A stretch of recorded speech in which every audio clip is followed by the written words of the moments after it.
tempat ini. Kita berkumpul di sini sehubungan dengan tugas yang diberikan kepada rekan kita Pak Armin sebagai calon guru penggerak. Supaya lebih jelasnya maksud dan tujuan kita berkumpul di sini, nanti kita langsung serahkan kepada Pak Amir apa yang akan disampaikan kepada kita semua pada pagi hari ini. Apa tujuan, ya? Apa maksud dan tujuan kita berkumpul di sini? Yang jelas itu tugas yang diberikan kepada Pak Amir sebagai calon guru penggerak. Ada Pak Amir, disilahkan. Baik, assalamualaikum warahmatullahi wabarakatuh. Selamat pagi, salam sejahtera untuk kita semua. Yang kami hormati Ibu Wakil Kepala Sekolah SMP Negeri 2 Kayang, rekan-rekan guru, Bapak Ibu guru hebat di SMP Negeri 2 Kayang. Pertama, saya ucapkan terima kasih yang sebesar-besarnya, sebanyak-banyaknya, karena telah menyempatkan diri untuk hadir mengikuti kegiatan diseminasi budaya positif. Jadi betul apa yang disampaikan Ibu Dara tadi, bahwa setiap guru penggerak harus melakukan diseminasi budaya positif. Ini berangkat pada modul 1.4, di mana diseminasi ini adalah pengimbasan yang harus dilakukan, wajib dilakukan oleh calon guru penggerak kepada sekolah tempat calon guru penggerak tersebut bertugas. Saya yakin dan percaya bahwa di SMP Negeri 2 Kayang Ilir tentu sudah menanamkan budaya positif, namun mungkin saja perlu penegasan dan penebalan ke depan. Mohon izin saya berdiri, langsung saja Bu. Jadi pada kesempatan ini kita akan bicara masalah budaya positif. Ketika kita berbicara budaya positif pada kegiatan hari ini, yang kedua disiplin positif, yang ketiga nilai-nilai kebajikan, yang keempat kebutuhan dasar manusia, yang kelima motivasi perilaku manusia, yang keenam posisi kontrol guru, yang ketujuh keyakinan kelas, ini berhubungan dengan wali kelas nantinya, dan yang terakhir adalah segitiga restitusi. Sebelum kita lanjut, saya mau bertanya, dari 8 konsep ini kira-kira menurut Bapak Ibu yang asing yang mana? Yang asing, jarang terdengar.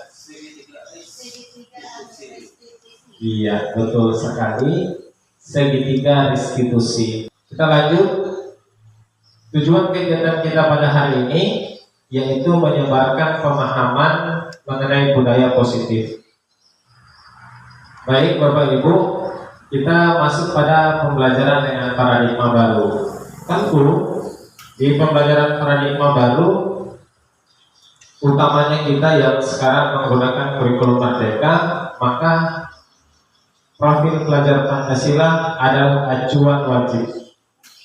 Acuan wajib yang harus dilaksanakan, di mana ini adalah tujuan dari pembelajaran atau proses pendidikan yang ada di sekolah. Pembelajaran paradigma baru merupakan pembelajaran yang dirancang berdasarkan prinsip pembelajaran berdiferensiasi. Jadi kalau berbicara diferensiasi, tentu guru-guru yang sudah sertifikasi tidak asing dengan ini. Berdiferensiasi artinya tidak memberikan perlakuan yang sama, tapi memberikan perlakuan sesuai kebutuhannya berdasarkan tahap perkembangan sesuai teori psikologi modern untuk mewujudkan profil Pancasila. Jadi seperti yang disampaikan di awal tadi, bahwa pembelajaran paradigma baru adalah pembelajaran yang dimana prosesnya adalah berdiferensiasi, yang nanti muarannya adalah tercapainya 6 dimensi profil belajar Pancasila. Mungkin terjadi miskonsepsi dengan paradigma baru dalam pembelajaran. Yang pertama, guru kebanyakan tidak ada di sini. Guru selalu berilusi bahwa guru itu mengontrol murid. Jadi murid itu adalah objek. Kemudian ini miskonsepsi yang seharusnya tidak demikian, karena di pendidikan guru penggerak, guru adalah orang yang menuntun sebagai among. Kemudian yang kedua, ilusi bahwa semua penguatan positif, efektif dan bermanfaat. Jadi kita selalu berpikir bahwa kalau anak itu sopan, anak itu ini ke arah yang ilusi bahwa kritik dan membuat rasa bersalah. Dari kontrol, setiap orang memiliki gambaran berbeda.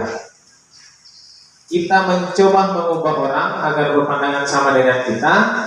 Kita berusaha memahami pandangan orang lain adalah kita yang berusaha memahami. Kemudian perilaku buruk dilihat sebagai suatu kesalahan. Di teori kontrol, semua perilaku memiliki tujuan. Orang lain bisa mengontrol saya, hanya Anda yang bisa mengontrol diri Anda sendiri. Jadi kita tidak bisa mengontrol orang, yang bisa kita kontrol adalah diri kita sendiri. Pemaksaan ada pada saat bujukan. Mode berpikir menang kalah, mode berpikir menang-menang. Jadi tidak ada yang kalah. Kalau ada yang kurang jelas, Bapak Ibu bisa langsung menyanggah supaya kita bisa langsung diskusikan. Kita masuk pada disiplin positif. Jadi bicara masalah disiplin positif ini, Bapak Ibu sudah paham dengan ini. Disiplin positif dan penghargaan. Ini kita akan belajar nanti di motivasi. Jadi tidak tanpa imbalan penghargaan atau reward, ancaman atau hukuman. Nah, ini yang perlu kita garis bawahi dengan baik, bahwa sebagai pendidik tujuan kita adalah menciptakan peserta didik yang memiliki disiplin diri sehingga berperilaku mengacu pada nilai-nilai kebajikan universal, perilaku ke arah yang lebih baik. Jadi garis merahnya adalah motivasi intrinsik.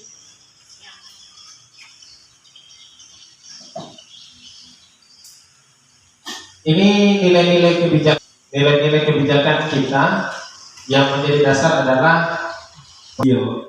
Nah, life skill ini nilai-nilainya adalah dapat dipercaya, lurus hati, pendengaran yang aktif, tidak merendahkan orang lain, dan memberikan yang terbaik. Nah, kalau sudah sampai pada level ini, maka tercapailah tujuan pendidikan yang sudah kita yakini di awal tadi. Kebutuhan dasar manusia. Kebutuhan dasar manusia adalah segala sesuatu yang kita lakukan untuk mendapatkan apa yang kita inginkan. Seluruh tindakan yang kita lakukan memiliki tujuan tertentu dan semua usaha tertentu. Bapak Ibu, sebelum kita masuk, Bapak Ibu pernah nggak tahu bahwa ada beberapa kebutuhan dasar manusia? Kalau ekonomi kan kebutuhan tersier dan sebagainya. Kira-kira menurut Bapak ada berapa Ibu? Ibu Dara?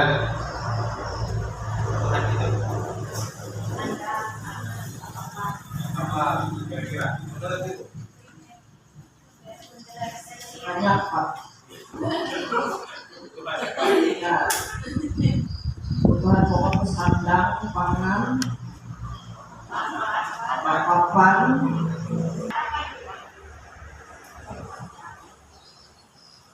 Ya, saya rasa itu aja, Pak. Kira ada tambahan. Ada tambahan dari Bapak Ibu yang lain? Oh, kasih saya. Ada yang lain? Pak Takas? Yang lagi Bu Megi? Butuh pengakuan. Apa lagi? Butuh perhatian. Butuh penghargaan. Apa lagi? Jangan nih. butuh kasih sayang. Keterbukaan. Kita lihat jawaban Bapak Ibu. Maka kalau ada anak-anak di sekolah kita, mereka pasti juga butuh kasih sayang dan rasa diterima. Pertanyaan kemudian, Bapak Ibu, ketika Ibu diberi pilihan mau nggak ngajar Said dengan Abdul atau tidak perlu ada Said dan Abdul? Balik kelas. Silakan. Kebutuhan dasar manusia ini, maka kita akan memperlakukan murid kita sama sesuai dengan kebutuhan alamiah yang mereka miliki. Kebutuhan yang ketiga adalah penguasaan, harga diri, keinginan untuk dianggap, memimpin, berprestasi, diakui, didengar. Dibatasi sudah enggak?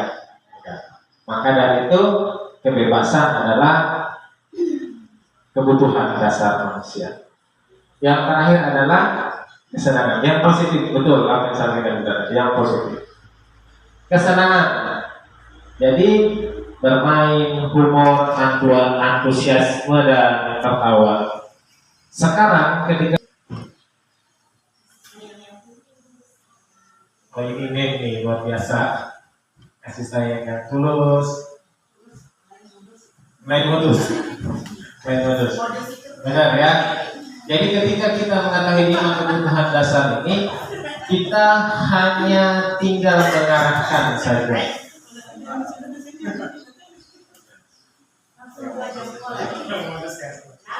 Kita lanjut, motivasi perilaku manusia. Jadi sadar atau tanpa kita sadari perilaku manusia. Yang pertama, untuk menyadari ketidaknyamanan atau menghindari ketidaknyamanan atau hukuman. Jadi yang kedua, untuk menjadi orang yang mereka inginkan dan menghargai diri sendiri dengan nilai-nilai yang mereka percaya. Yang ketiga, untuk mendapatkan imbalan penghargaan dari orang lain. Kira-kira menurut Bapak Ibu, motivasi perilaku anak didik kita itu di nomor berapa? Nomor 2. Nomor? Betul? Saya ulangi, untuk menyadari ketidaknyamanan atau menghindari ketidaknyamanan atau hukuman, untuk menjadi orang yang mereka inginkan dan menghargai diri sendiri, penghargaan dari orang lain. Kira-kira posisi anak didik kita sekarang di posisi keberapa? Nomor 3. Ada yang jawab nomor 1. Ada yang melakukan sesuatu karena takut dihukum. Ada juga yang motivasinya adalah untuk mendapatkan penghargaan. Namun yang baik adalah kita harus mengarah pada, kita sampai pada posisi kontrol. Jadi ini adalah hal yang paling ingin saya sampaikan ke Bapak Ibu sekalian, bukan mengajarkan atau menggurui, hanya menyampaikan saja, mengingatkan. Jadi ada 5 posisi kontrol guru, di mana posisi kontrol ini yang pertama adalah penghukum, yang kedua membuat rasa bersalah, yang ketiga teman, yang keempat pemantau, yang terakhir adalah manajer. Biar lebih jelas, maka mungkin saja guru akan bilang hormat pada bendera selama 1 jam, dihukum. Kemudian kalau dia membuat rasa bersalah, guru akan berkata menyerang psikis. Berapa kali ibu bapak harus bersalah? Kita tidak bicara dampak, nanti sebentar. Selanjutnya, sebagai seorang teman, ayo dong ikut aturan sekolah, tolong bantu ibu bapak ya sekali ini. Ya sudah, tidak apa-apa, lain kali jangan sampai berbuat seperti ini lagi ya. Sebagai pemantau, kamu sudah melanggar aturan sekolah. Kamu tahu konsekuensinya. Setelah upacara, kamu beri atributnya. Apakah kamu tahu kesalahannya? Kira-kira bagaimana kamu memperbaiki kesalahannya? Dari 5 fungsi kontrol guru, yang paling sering kita lakukan yang mana? Kontrol penghubung. Guru berbuat menghardik, menunjuk rasa kamu yang salah. Inilah yang dimaksud dengan menyerang psikis, mental. Yang ketiga, teman. Guru sebagai teman. Jadi yang dua ini identitas gagal. Jadi dua fungsi kontrol ini adalah identitas gagal. Posisi kontrolnya pun perilaku kontrolnya negatif. Yang positif adalah teman dan pemantau. Tapi kita sebagai pemantau menghitung dan mengukur.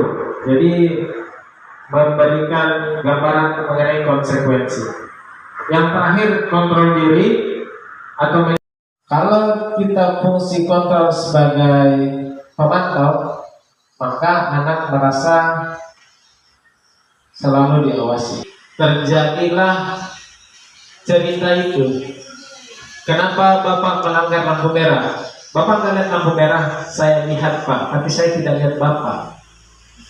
Jadi kira-kira itulah fungsi kontrol sebagai pemantau. Yang terakhir, fungsi manajer adalah menguatkan watak dan karakter. Nah, kalau kita sering hukum, kalau kita buat dia merasa bersalah, mereka akan rendah diri, merasa gagal dan tidak berharga. Sementara kita belajar tadi 5 kebutuhan dasar manusia adalah ingin dihargai. Tergantung, tidak mandiri dan tidak bisa memutuskan.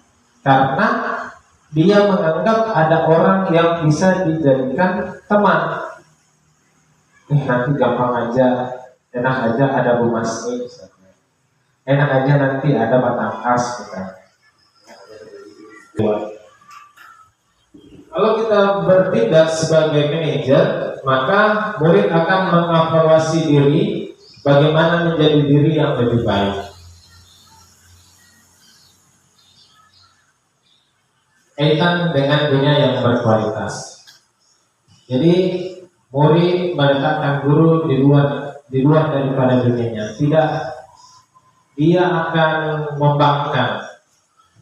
Murid meletakkan guru di dalam dunia berkualitas. Ini sebagai pembuat rasa bersalah. Guru saya bikin saya seperti ini dulu dan seterusnya. Itulah kira-kira bahasa sederhana. Kalau kita bertindak sebagai teman, murid meletakkan guru sebagai orang penting dalam dunianya. Saya seperti ini karena ada Bu Koma, karena ada Bu Koma. Coba di sekolah. Oh nih, ibu ini. Semangat ya. Ya. Bukan berarti kita tidak boleh dekat, boleh saja. Sebagai pemantau, murid meletakkan guru peraturan, ya itu, gitu nah. Bapak itu nah, hati-hati nah. Terjadilah yang namanya motivasi intrinsik atau motivasi dari dalam, supaya murid itu menghargai dirinya. Seperti 3 motivasi yang kita pelajari tadi. Murid meletakkan dirinya sebagai individu yang positif dalam dunia berkualitas. Kembali dengan kamu. Kira-kira posisi kontrol ini posisi kontrol apa? Posisi sebagai pembuat rasa bersalah. Jadi sebagai pembuat rasa bersalah. Berarti lagunya ini sekecewa itu. Kamu tidak pernah benar melakukannya.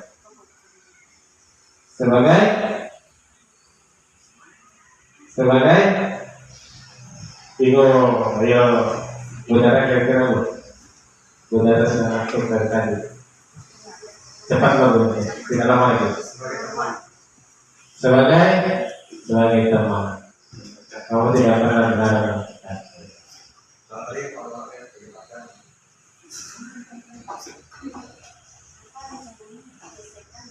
Ini sebagai manajer. Jadi kita bertanya kepada anak tentang solusi apa yang dia bisa lakukan untuk masalahnya sendiri. Apa rencanamu untuk menyelesaikan masalah ini? Manajer. Ayolah lakukan demi Bapak Ibu ya. Sebagai teman. Jadi baru satu kali pertemuan sudah paham. Berarti kalau itu guru penggerak semua luar biasa. Memantau. Kenapa memantau? Karena ada konsekuensi di dalam. Kamu tidak pernah mendapat nilai jika tidak mengerjakan tugas. Kalau kita balik kalimat aktifnya, supaya kamu dapat nilai, kamu harus kerjakan tugas. Kita lanjut. Ini yang wali kelas, keyakinan kelas. Mengapa keyakinan kelas? Mengapa bukan peraturan kelas?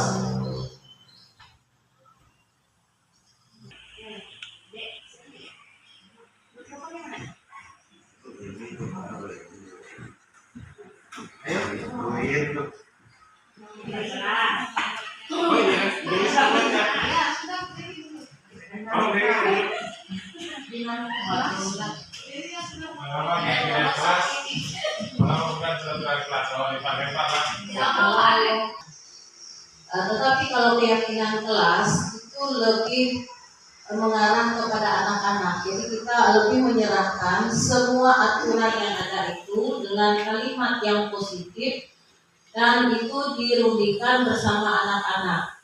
Nah, jadi itu lebih menekankan keinginan daripada gurunya kepada anak didiknya.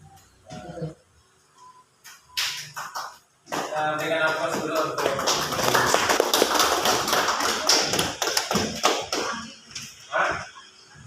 Oh iya, Pak. Sudah kuat. Ya, kan.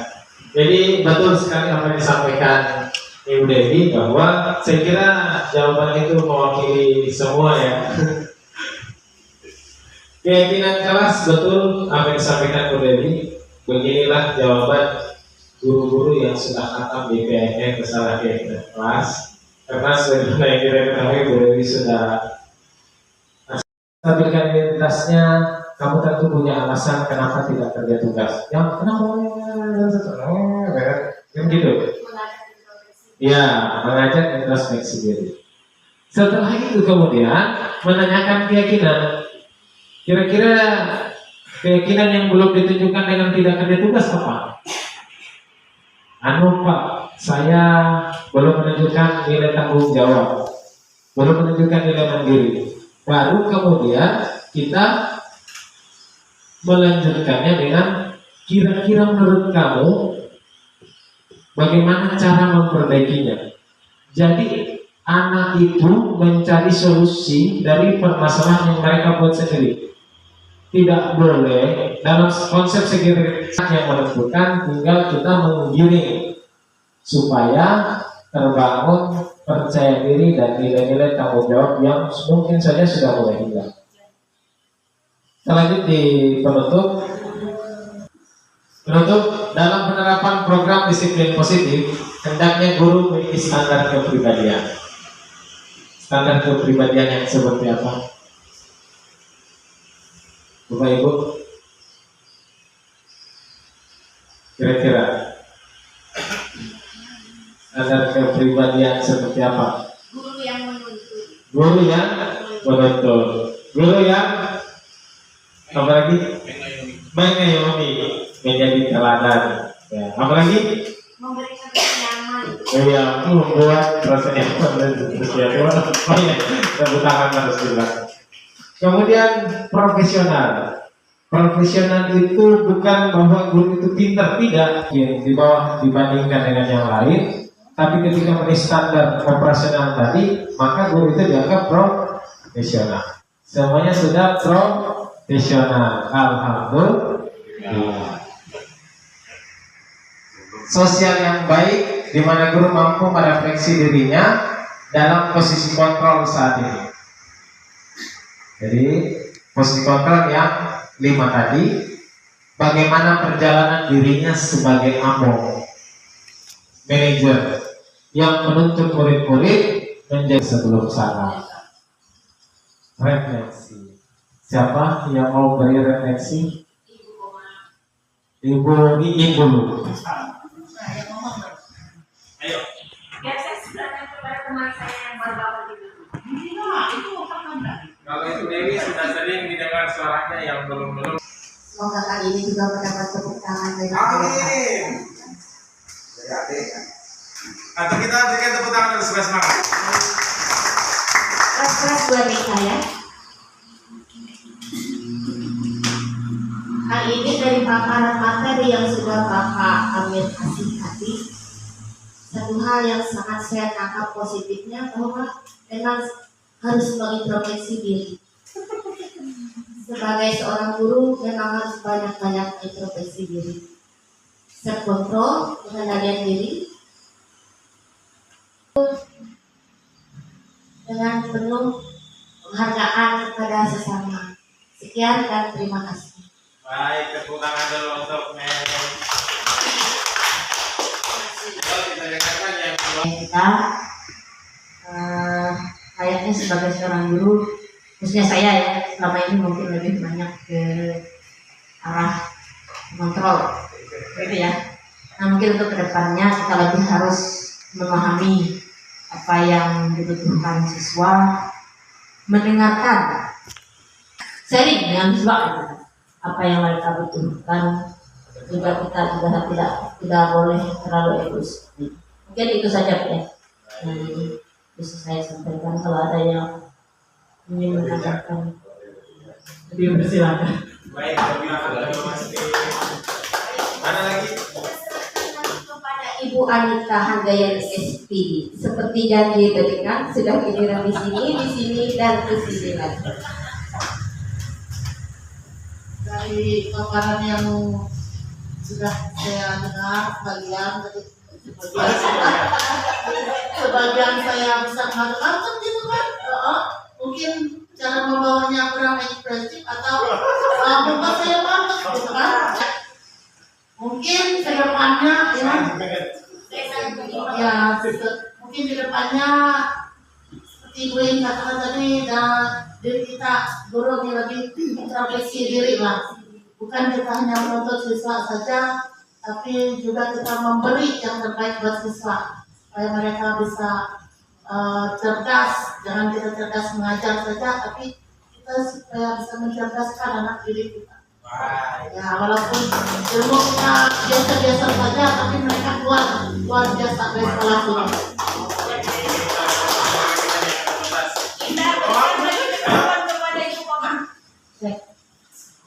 Baik, terima kasih. Saya jawab nomor 2. Setelah kegiatan ini, materi ini, apa yang akan dilakukan sebagai rencana tindak lanjut? Saya akan berusaha untuk membuat keyakinan kelas juga untuk di kelas 7B, dan semoga bisa terus mengingat dan menerapkan apa materi yang sudah didapatkan hari ini, yang sangat bermanfaat dan membuat kita menjadi lebih baik dalam mengajar. Terima kasih.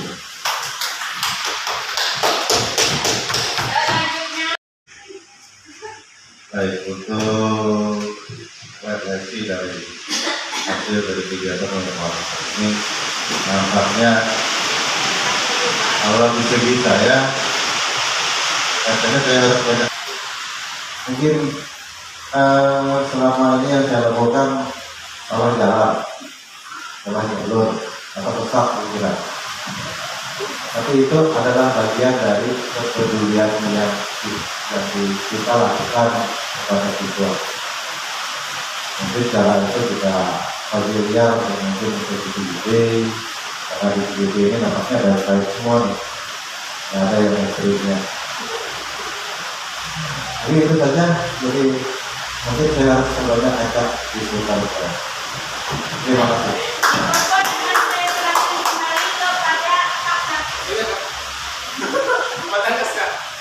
Mikrofon saya serahkan kembali kepada Pak Tangkas yang sedang melakukan kegiatan PPG-nya.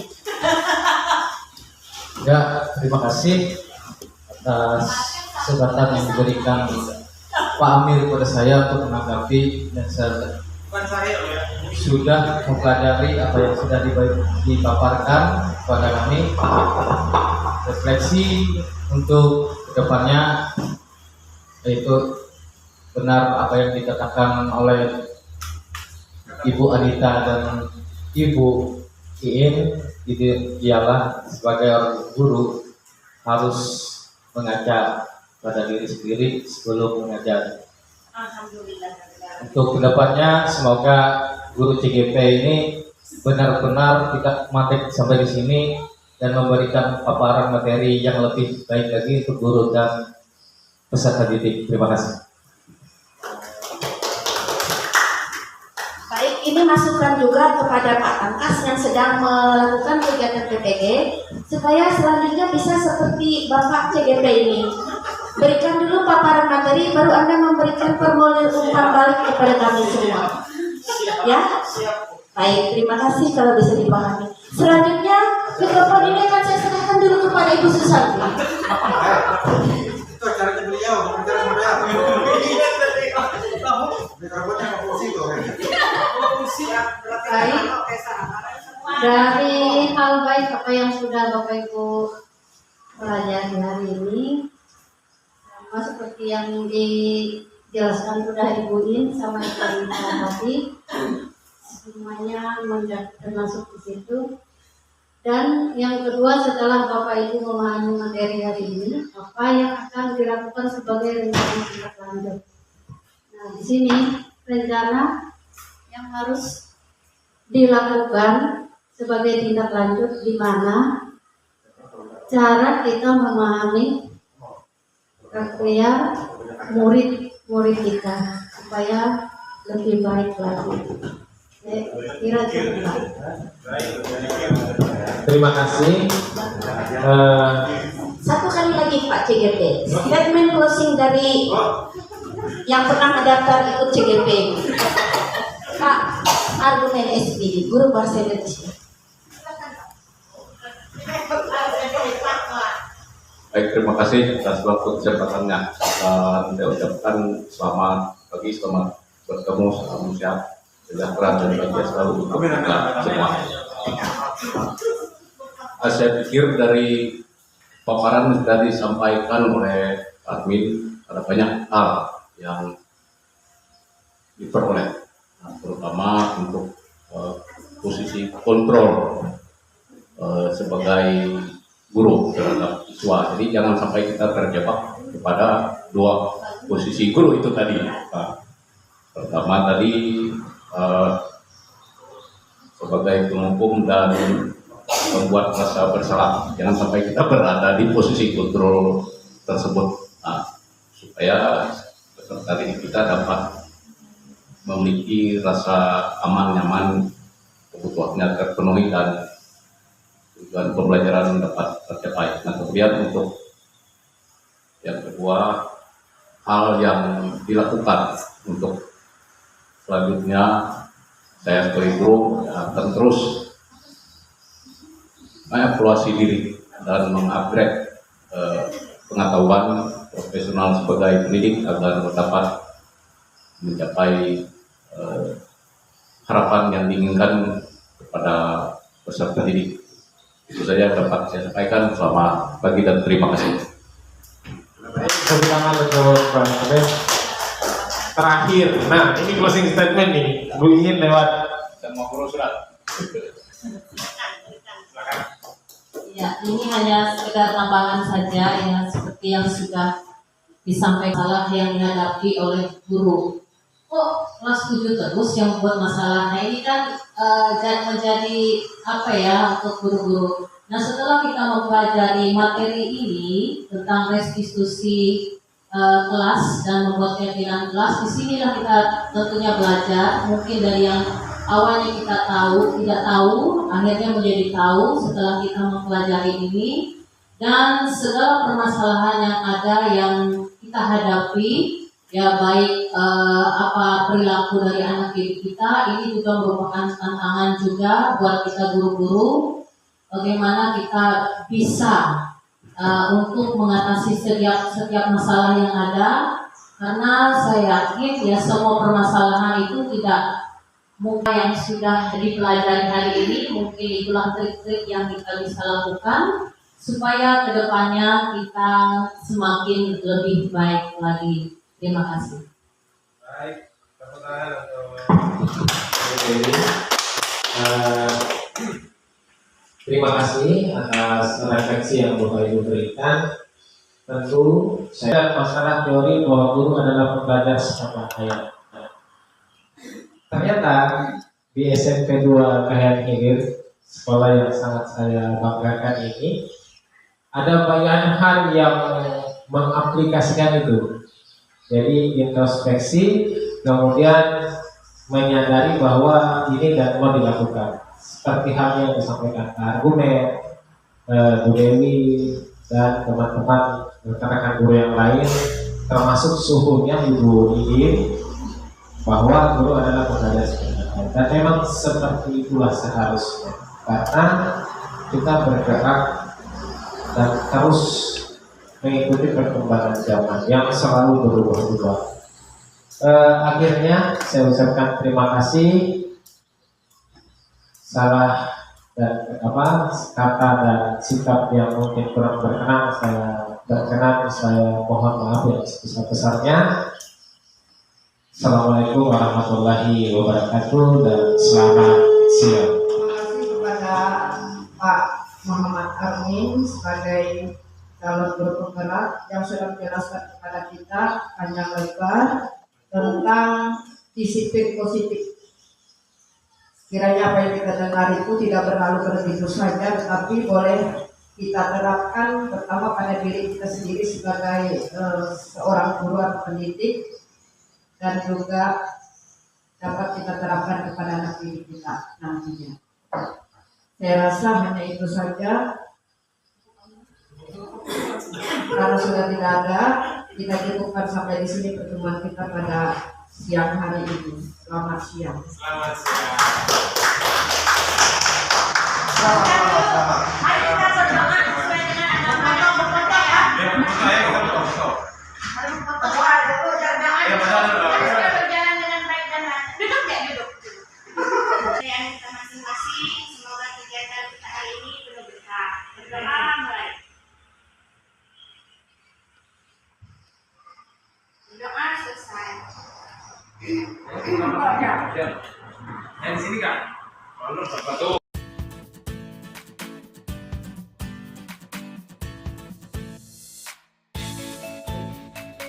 Demikianlah diseminasi pemahaman budaya positif yang telah saya laksanakan pada SMP Negeri 2 Kahayan Hilir. Saya Muhammad Al-Amir mengucapkan banyak terima kasih. Akhirnya, salam guru penggerak, tergerak, bergerak, menggerakkan. Assalamualaikum warahmatullahi wabarakatuh.